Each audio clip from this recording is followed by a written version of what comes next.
Good morning. This is All India Radio, Kohima. The morning news read by Jonas Yantan. A parliamentary panel recommended that the government should extend the subsidy component to a minimum of 4 LPG cylinders per annum to the beneficiaries of Prime Minister Ujjwala Yojana PMUY. The panel has felt that this decision, if taken, will reduce the burden upon poorer sections of the society. The Standing Committee on Petroleum and Natural Gas, headed by Ramesh Pitturi of BJP, yesterday tabled its report on demands for grants of the ministry in the Parliament. Chief Minister Nipirio has allocated 30 crore rupees for the foothill road during the current financial year. He said funds will be released once the tender formalities are completed and works commence.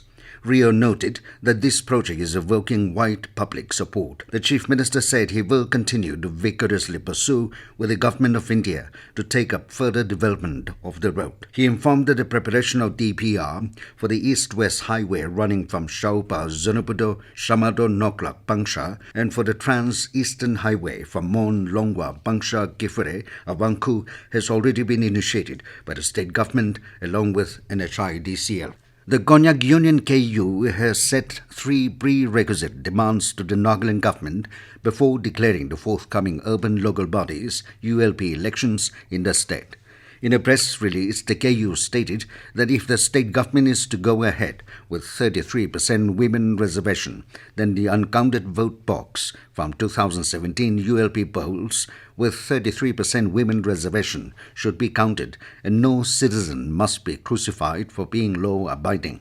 However, if that does not happen, the union demanded that the state government must be willing and ready to compensate the expenses incurred by the law-abiding citizens or candidates that had contested the ULP elections with 33% reservation. The KU demanded the immediate intervention of the state government on the long-bending 1964 agreement between state government and Chi Mon to pave the way for development and justice, saying the agreement was the main reason for non-participation in the ULP election in Mon Town. The union, further endorsing the demand of Eastern Nagaland People's Organization, said Mon Town district headquarters, with one of the most populated tribes and a fast-growing urban settlement in the state, must be elevated to a municipality in order to facilitate development due to its remoteness and decades-old deprivation by subsequent state governments. Nagaland government will be introducing a new scheme called Target Champion Scheme, TACS. Chief Minister Nipirio, in his budget speech yesterday, said the scheme will be introduced to further enhance the performances of the sportspersons in the state. He said talents must be speeded and scholarships for training and development will be given for specific periods of time to ensure that the state produce champions at the highest levels of sports. He also informed that sports academies and centers of excellence will be developed in selected prioritized sports disciplines with the collaboration of the state sports associations and the Olympic body. Rio further said an indoor multi-purpose wrestling stadium with a capacity of 15,000 to 20,000 at Kohima will be constructed to cater to the popular traditional wrestling, including construction of modern pre-engineered multi-purpose indoor stadium is also being taken up in all the newly created districts. Power Department has reminded that it will disconnect power supply of the defaulting consumers, including government offices, without further notice.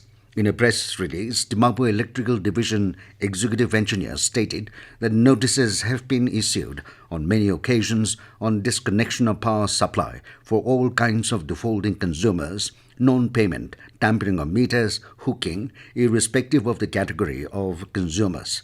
The executive engineer said government consumers were also served with 15-day notice for payment of bills, however regretted that some offices have not turned up for bleeding for grace period. The department therefore cautioned that it will disconnect power supply of defaulting consumers without further notice. And as we end the bulletin, we appeal our listeners to stay safe from COVID-19 by following these 4 simple steps.